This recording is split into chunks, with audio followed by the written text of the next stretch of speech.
That's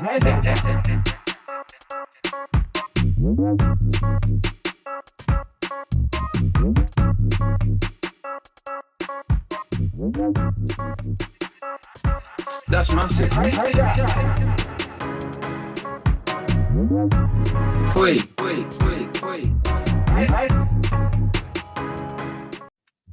Get it going. Okay, we're live.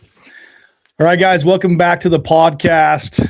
It's been a while, but we are back in 2026, ready to rock and roll. Super excited about today's guest. We've got a guy that's been in the sales door-to-door industry for over a decade. He's put up some massive numbers, extremely consistent, selling at a high level. We've got our guy, Jon Stevens, in the house. Thanks for hopping on, Jon. What's up? Thanks for having me. Okay, so Jon's been in this space. Jon, how long have you been in sales?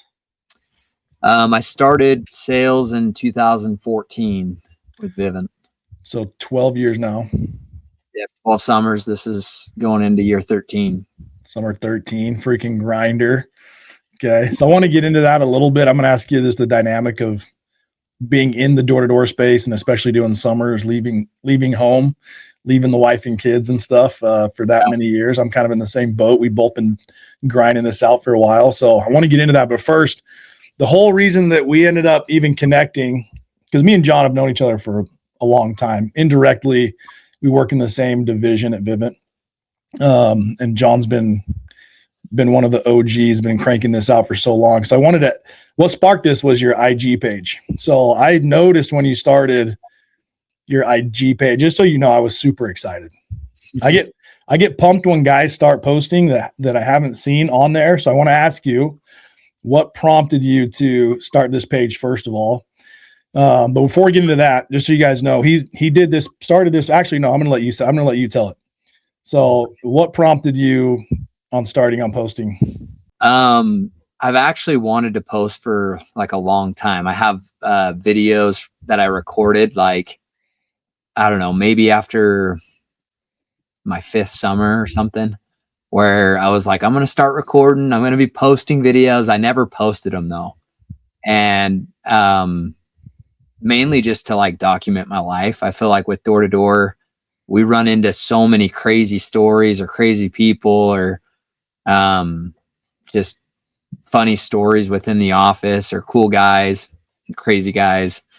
But I wanted to document it. I think what made me actually document it or like start this other page was my kids. We're gone for a week at a time on a preseason blitz. And I would come home and my daughter would be like, so dad, like, what'd you do? Like she has no idea what I do for work. So it more was like, hey, I want to start documenting this just so like my kids can see what their dad did for work and like what sacrifices me and my wife are making. So that was part of it. And then also I started doing 75 hard, like just trying to get more in shape. And I was like, I think documenting it for me was just something I wanted to do. Like every day you have to take a photo, right? So, but I think just all those things. I also wanted to start it a long time ago, but I always was like, man, if I could have just recorded what I did last week, like last week was so cool. We did, this huge event, or I went and did this thing in a different state. It was always like, man, I should have recorded that, but I just never pulled the trigger on like actually posting. Yeah. So I created this second account just because I wanted it to be an account where I had no social pressure of what I could or couldn't post. For me, it was, hey, I'm going to post whatever I want to post, and whoever follows, whoever doesn't. Like, it's not for them. It's more for just me and my family, Love that. And then it turned into like, hey, maybe I should start making training videos so I don't have to exhaust myself on every new rep I bring in. Right. And teach them the 5 steps of the pitch. Like, well, if I just record it and post it, then I can just send them the video and they can learn from that. So that was like part of the sales training part. And then obviously it blew up because other guys were like, hey, I can send this to my guys, or hey, this helped me. I don't even work in your kind of sales, but I took what you taught me and applied it to what I'm doing. So Yeah, no, it's absolutely going crazy. And I feel like the types of videos that really start taking off were those like raw, like where you're just recording the pitch live. And it's not edited all crazy, like none of that. You're just like, dude, here's my pitch. And I think people resonated with that. I think that video was crazy because up until that point, I never knew how to record on your iPad without like the customer seeing it. And that day I had figured it out. Like that day I swiped up halfway and I was like, wait, I can be in like this multi-view and they don't know that it's recording. And I was like, I need to record a good pitch so I can send it to these guys that I have. Dude, so that was like the first pitch that I ever recorded where it wasn't like recording the first couple seconds and all of a sudden it like goes behind my iPad or something. Like you felt comfortable like doing it like that. Yeah. Because when you posted that video, I was like, oh shoot, I did it too. I was like, oh, you can just swipe up and it keeps recording. So dude, props to you. I learned something new on that too. That was money. Yeah, it was nice. I think it went good because for me, I think for years, like we do this job. I mean, you've done it as long as I have, but sometimes we don't realize like the skill set that we have, and it comes off as secondhand. Like it wasn't, to me, that wasn't an incredible pitch. Like it was just a regular pitch that I had. Yeah. And it's nice to like read the comments and get validation. Like, hey, you are a pro. Like you've done this a long time. And there's a lot of things that, you know. Yeah.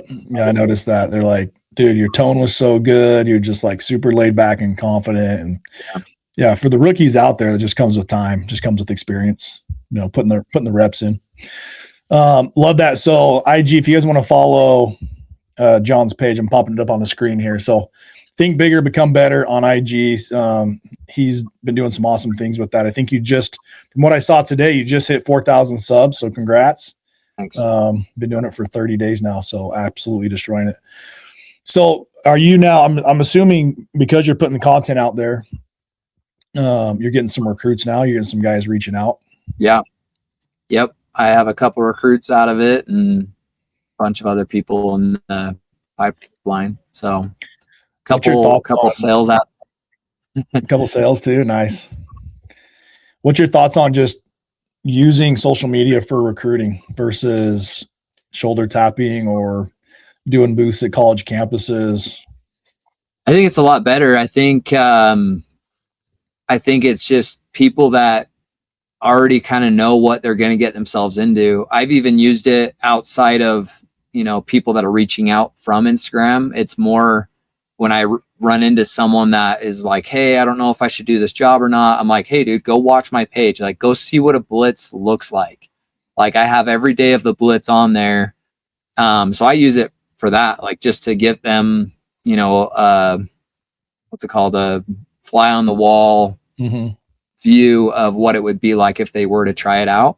And then also I'm like, hey, go watch my pitches and tell me if you think that that's too hard to sell. Like, those are live pitches. Those are what's crazy. That pitch that blew up like 200,000 views. I didn't even sell that guy.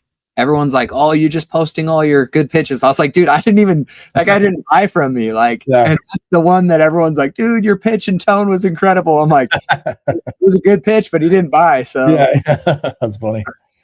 No, I think you're right. I think when guys that are outside of the industry are looking into the job and they're like, oh my gosh, door-to-door sales, like it sounds so much scarier than it is. Yeah. And then when they go watch your videos, they're like, oh, okay, that's not that bad. Now, then they might watch the video of the guy chasing you, you know, asking for your permit. Like that's a little bit, they're like, okay, but if they understand that happens once every couple years, right? Like, it's funny because I'm like, dang, I don't have any more good videos like that. Like I only run into those kind of people like once in a decade. So yeah, it's super rare to get stuff like that. And I try to let guys know that, like, dude, the thought of knocking doors is a lot scarier than like actually knocking on doors. Like most people are super chill, especially if you're respectful. And so I want to get into that video. So you had a video that you posted. You said it was in your archives for like 7 years. Yeah. And I only showed very few people. Like I never sent it to anyone. I knew that video would blow up just because of how unhinged that guy was. But yeah, he was also like a little drunk, like, so I didn't want to post it right away. I mean, if it gets back to him, he can say, hey, that happened 7 years ago. Like, it's not like a recent video where he's going to have people knocking on his door, you know? So. Yeah. No, I think that was smart on your end. What's your advice? Because there are guys that run into those situations and they do not handle it as professionally as you did. So props to you for being a professional and giving the industry a good name by the way you handled it. What's your advice to guys if they do come across a guy like that that's just like, might be a little drunk or whatever the situation is, he might have had a bad day and he's just upset, he comes at you and is kind of hostile. What's your advice on how to handle those situations?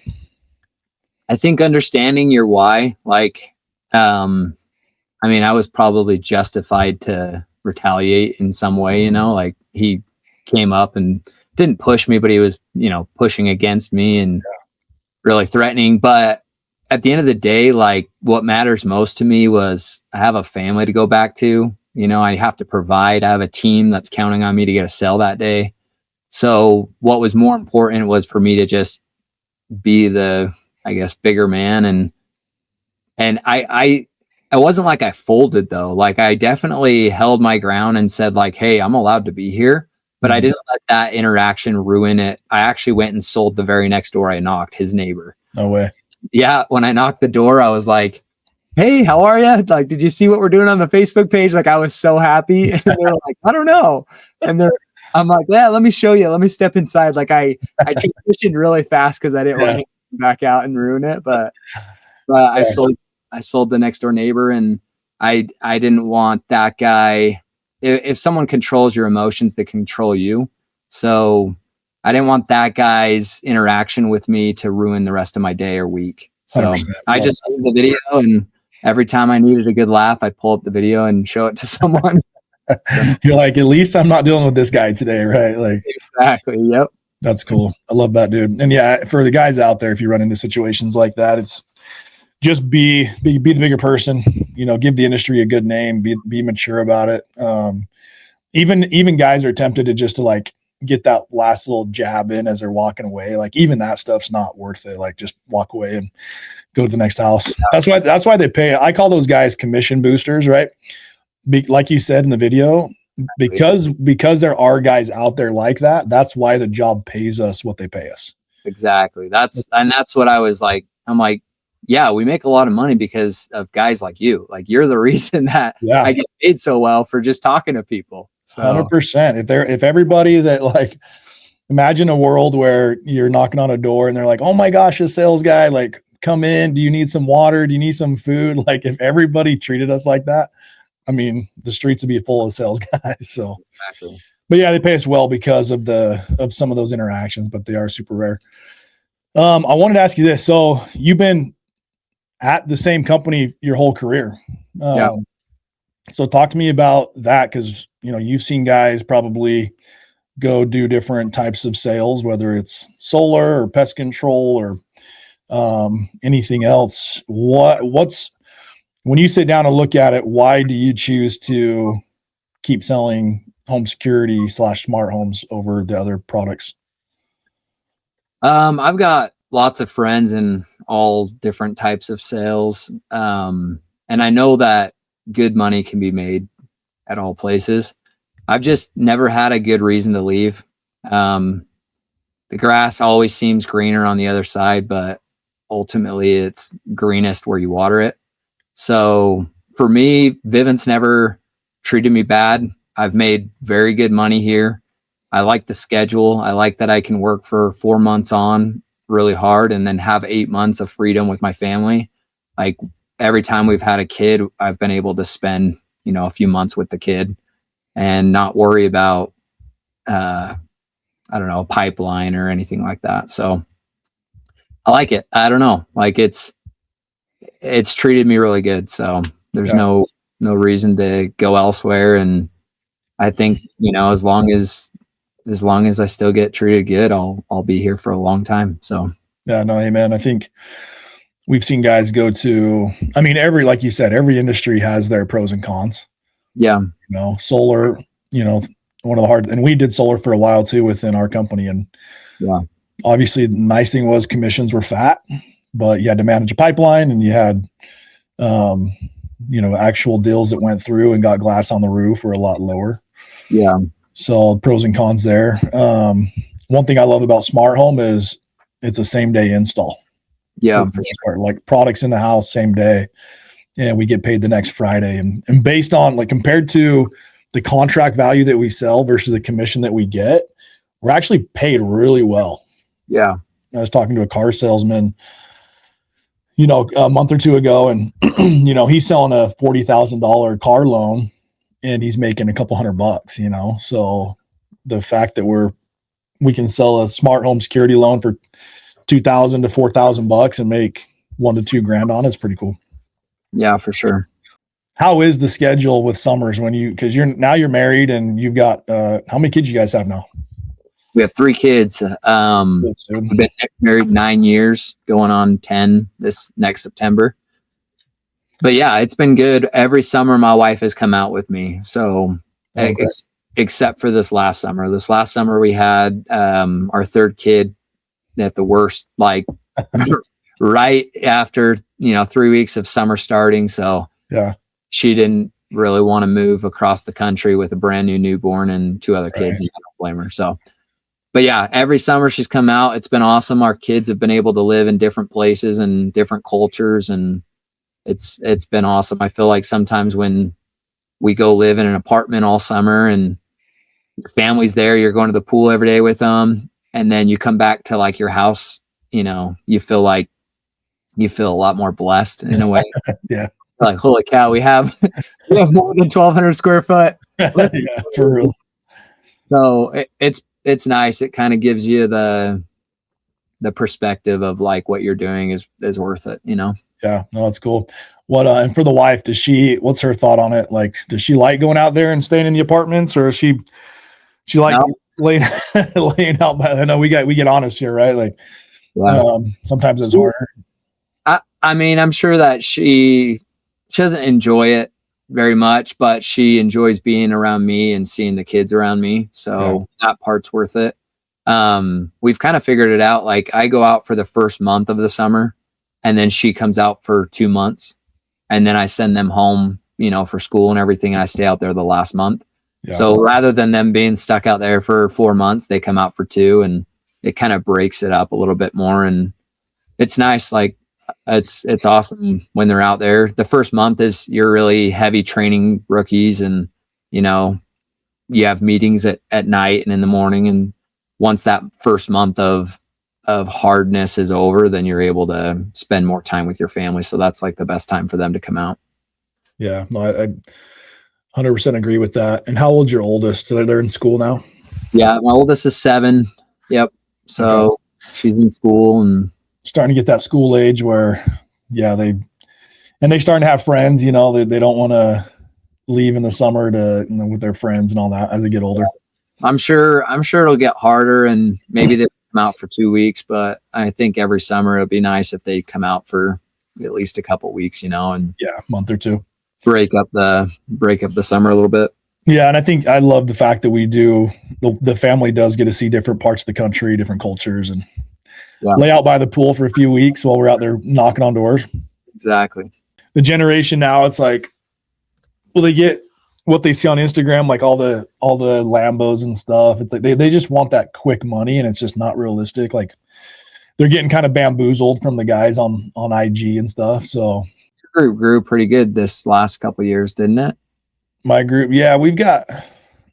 So one thing I've focused heavy on in the last 4 or 5 years, really, for me, that's helped out is because everybody talks about building your personal brand, right? They're like, dude, grow your personal brand. And so I was doing that, but in my head, I was like, dude, what if I've found somebody that already has a personal brand that I can like pay as a recruiter? Yeah. Instead of me trying to blow up my Instagram and build it to 100,000 followers, because dude, it takes, I mean, your page you've been crushing it, but trying to get 100,000 followers, like, It's hard. It's so much work, right? And so I found this kid I sent you that has like 400,000 followers on Instagram and 500,000 on TikTok. And he was a rookie last year. He sold 60, 70 accounts. And so now he's like, we're on the recruiting grind with him right now. So that'd be like my golden nugget for recruiting is, dude, find it just as if you're shoulder tapping, but just shoulder tap guys that have 50K followers and higher. Cause a lot of them, dude, a lot of these guys have a platform, but it's not monetizing. They don't know how to make money with their platform. They have no idea. And I've got like a comp plan breakdown I can send over to you that shows like what I send to these guys on IG that says, hey, you can either come out and sell with me and you get this much override off of your group or whatever.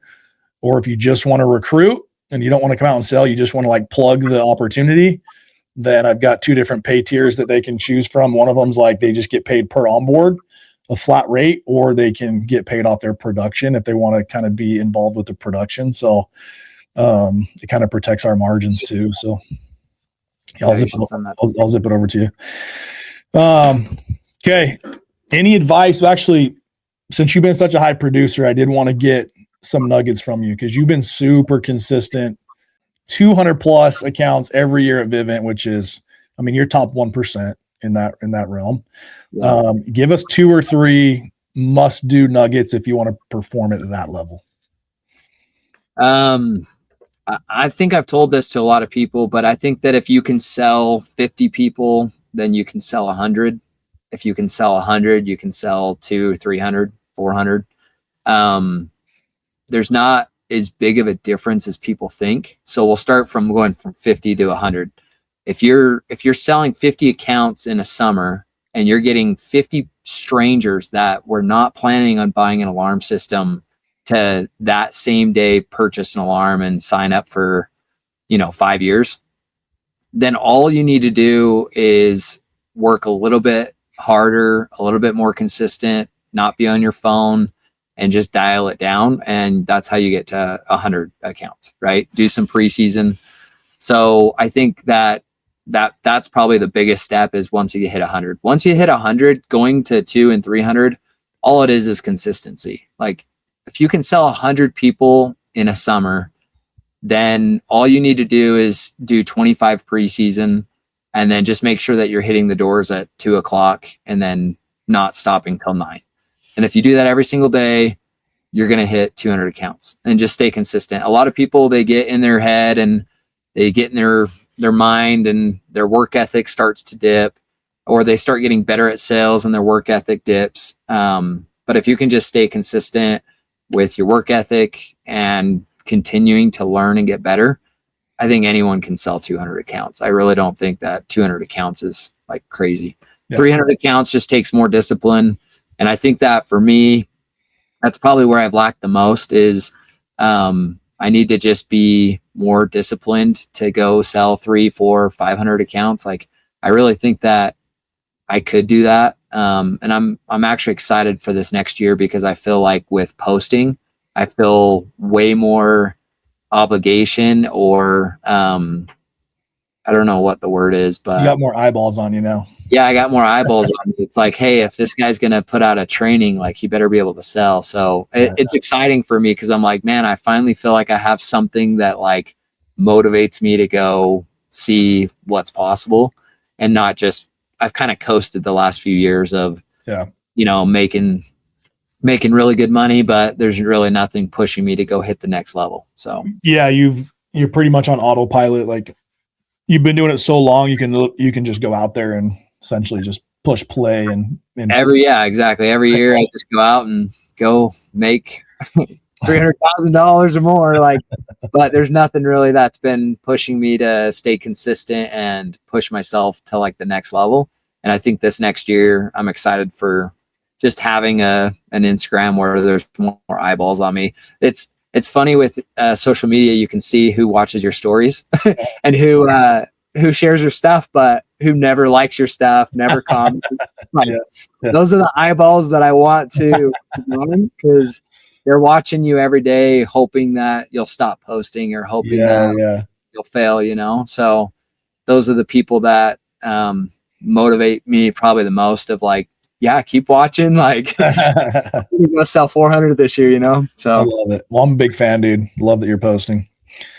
Rookie advice. You got new guys coming in. They're like, oh my gosh, like, what do I get myself into? What do you think? If you were to give some nuggets to some rookies, yeah, just starting the job out, or maybe they're watching this video because they looked up door-to-door sales on YouTube and they found our video and they're looking into going out and selling. Like, what would be some advice for a rookie just thinking about getting into it? Find good mentors.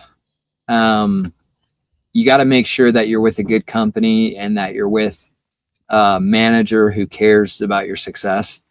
So one, it's who you surround yourself with, the company and the group of people. Second thing is trust the process. My very rookie year, my very first 2 weeks, I sold 0 accounts. So I didn't have a mentor really. I basically reached out to Vivint saying, I want to come work with you guys. Like, I had heard about it. And then I went out 2 weeks before everyone else did. So I didn't have like a manager out there. It was kind of like, hey, go figure it out. You know, you're going to go 2 weeks before all of us. So my very first 2 weeks of doing the job, I didn't make a single sale. And my dad called me that Sunday and asked how it was going, 2 weeks of knocking doors. And this is like summertime where we're knocking all the way to 9 p.m., And I told my dad, I'm like, yeah, I'm doing great. I sold 4 already. I've made some money. I like lied to him. I didn't want him to like try to tell me not to do it, Yeah. But I saw everyone else in the office selling, and I thought, if these guys can do it, like, there's no reason I can't. And I just was consistently getting better and better. Mm-hmm. And then my goal was to be the number 1 rookie that year in that office, and I was. Wow. But it really, like, the guys that sold 2 their very first day, they thought it was going to be easy and they slacked off. I think the advice that I'd have is just be consistent, trust the process, find a good mentor, and then just continue to learn and don't give up. Like, anyone can do this job. I've had a lot of successful people come and do this job. But I've also had people I thought would be complete studs and they turn into be duds because they don't have work ethic, It's so hard to tell. Yeah. I've had guys where I'm like, oh my gosh, this guy's like a D1 football player. He's freaking jacked. And I'm like, this guy's going to kill it. And dude, he's crying on the curb the next day, like throws in the towel. So yeah, that's awesome. So what's crazy, one thing that stuck out is you said your mindset was, if these guys can do it, so can I. Yeah, for sure. And how many people lack that actual self-belief and self-confidence? A lot of times we see guys where they're like, for some reason, they just think they can't, or they think that, oh, because this guy makes a bunch of money and sells a lot, like, he must be special, or he must be super gifted with, the way that he talks and sells or whatever. It's like, yeah, if anybody else can do it. And that's how I've thought. Like, I don't know if it just comes from how we were raised, our parents, or where that stems from, but if anybody else can do it, you can do it too. You can figure out a way to make it work. Like, you can practice and study and learn. Like, everybody's capable of learning how to do something. I tell new recruits they have to have a PhD to come work here. You know what that is? No. Poor, hungry, driven. There we go. Yeah, that's true. So they gotta be poor, or not poor, but not have a backup plan, like being able to ask mom and dad for some money, and then hungry and driven. They just, if you don't give up, like, you'll do good at this job. Everyone does. So yeah. Yep. I love that. Yeah. A lot of the trust fund kids that come out don't make it. Yep. They're like, nope, it's a lot easier to ask mom for some cash. So John, what do you tell people when they tell you to get a real job on the doors? Like, there's a lot of people are probably watching this and they might be thinking about getting into sales, and their parents are like, don't go do that. There's no money in door-to-door sales. What would be your rebuttal or response to that? I mean, what's a real job? That's like what I always ask, like, go get a real job. And I say, okay, well, what's a real job? Cause I make real money, and a lot of it. So it's funny on the doors, cause I'm showing people a Vivint system, and I have it logged into my house so I can show them actual footage. I'm like, hey, let me show you some actual footage of cameras. And I'm like clicking on my house, and I've got like a Cybertruck in the front, and then I've got 4 other cars, and then I've got a basketball court, and they're like, is that your house? And I'm like sometimes I try not to show my house because I don't want them to know how well off like I've been. Yeah, you know? yeah, right. Yeah, so it's just funny that the people that tell you to get a real job, they're not making half of what you're making. And honestly, I have a lot more freedom than they probably do too. But that doesn't bother me. Like it's funny when you do door-to-door sales for as long as we have, like words don't bother you very much. I think the only words that really bother me are like the people that I care about the most, like my wife. If she were to say something to me, I'm like that kind of hurt, you know? Yeah, right. So, but yeah, like as other people, I don't care what they think or say. We get paid real money. We meet a lot of cool people. It's a fun job. We get a lot of freedom and time off. And so we get to travel and do what we want to do. So I don't find any other job that gives you all that freedom and time and still make more than what a doctor makes. So yeah, it's insane how, like you said, you're clearing 300K every summer and you have tons of time off. Like the other 8 months of the year, you get to spend a lot of time with the wife and kids and do the blitzes and stuff. So one thing that I love is, I mean, we're in our 30s, but a lot of the guys that we mentor and train, they're in their 20s. And so yeah, I just love being around all the young dudes. Like they're like my best friends. Like I'm just best buddies with these young kids. And it's funny because I learn all their slang, all their language, and I'll say it to my kids at the house, and they're like, "Dad, you're so cringe. Like, stop talking like that." How old are your kids? My oldest is 12. Yeah. So we got 12, and then we got a 7 and 12, 9, 7, and 3. So nice. Yeah, we're growing the. How old are you? I'm 39. 39. Nice. Yep. So trying to avoid the big 4-0 to as long as possible, dude. It's crazy how like you don't realize how much older you're getting until every year you recruit like an 18-year-old. You're like, bro, it's so depressing. Wow. I'm like, wait, I'm the same age as your dad. I'm like, dude, take me behind the barn right now and just. Or like when you're signing someone up and you're asking them what their birthday is, and they're like the homeowner, and they're like 2005. You're like, what? Like, wait a minute.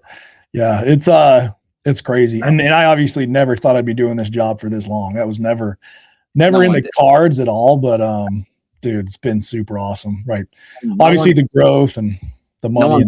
I'm doing door to door for 12 years, but when you make as much as we make and have as much freedom as we have, it's like so hard to leave. Like, why? What else would I do? You know? Yeah, it's true. And even I've had family members be like, hey, when are you? I mean, I'm very like, I don't post a lot about how much we make and stuff. So a lot of my like loved ones, like really, they don't know how much money I make.